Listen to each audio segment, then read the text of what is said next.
குருதேவா. சட்டத்தி வணக்கம். மாமாவா நல்லா இருக்கிறியா? ஆமா ஐயா. அதை பார்த்து ரொம்ப நாள் ஆயிட்டு. சரி சரி, அதெல்லாம் இருக்கட்டும். பின்னாடி 7 பிள்ளைகள் வர்றாங்களே. ஆமா. இது யாரு ஐயா? இந்த 7 குழந்தைகளும் நான் பெற்ற என் கண்மணிகள். உன்னுடைய பிள்ளைகளா? ஆமா.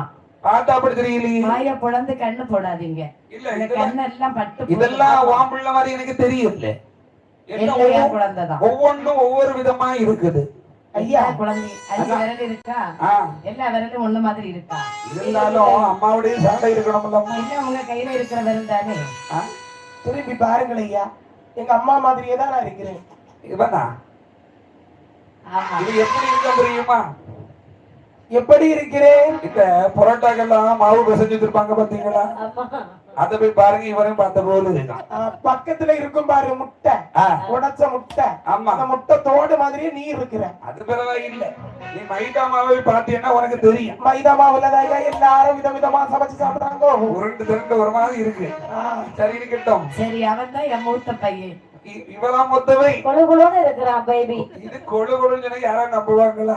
இவன் 2வது பையன். அப்படியா? இவன் கொஞ்சம் பரவாயில்ல, கொஞ்சம் ஜாட ஒட்டுது. அப்படின்னு அவனே நினைச்சு. ஏன்னா அவன் வளர்த்தியும் அவங்களதையும் ஒண்ணு போல இருக்கு. ஆள மண்டையம் பாரு. பாத்தியா அவனை மைதாமாவன் சொன்னா அவருக்கு எவ்வளவு கோவம் பாத்தியா? சரி இருக்கட்டும். சரி, இது அதுவா இதுவும் பிள்ளையா? கடைசி குழந்தை. ஆமா ஆமா. இது ஆக்கர்ல போட்ட சர்வபான மாதிரி இருக்கு. பாத்திருக்கியா நீ? நீ கம்பி கட்டுற கதையெல்லாம் சொல்லு. உருட்டு உருட்டு. கையில பச்சை துணியை கட்டிட்டு என்ன வாரு வாடுறீங்க? இது மட்டும் இல்லன்னா நீ என்ன வாரு வாருவ? ஆமா, குப்பை வார விட்டுருவேன், ஓடிடு. ஆமா, அது ஐயா அது 3வது குழந்தை.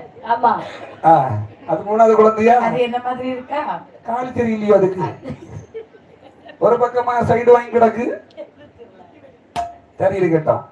இது ஐயா எல்லாம் என் குழந்தைங்க தான். சரி இருக்கட்டும். அது மட்டும்தான் நல்ல குழந்தை. ஆமா, அதான் கம்பு துண்டு மாதிரி இருக்கு. சரி இருக்கட்டும். 7 குழந்தைகளும் நான் பெற்ற குழந்தைகள் தான். அதுக்கு என்ன மஞ்சள் நோயா? அதெல்லாம் கிடையாது, அப்படி சொல்லக்கூடாது. சரி, என் பிள்ளைங்களை ஏன் முன்னாடி இப்படி பேசுறீங்களே?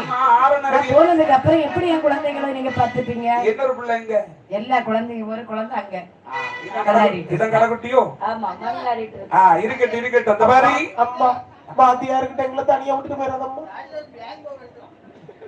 இந்த மாதிரி பாத்தீங்களா வாத்தியாரே, என் பிள்ளைங்களை எல்லாம் நல்ல முறையில் படிக்கணும். படிக்கணும். ஆமா, படிப்பாங்க போலதான் இருக்கு. படிக்க வைக்கணும். நீங்க கடிக்காம இருந்தா போதும். அவங்க முன்னுக்கு வரணும் ஐயா. சரி இருக்கட்டும்.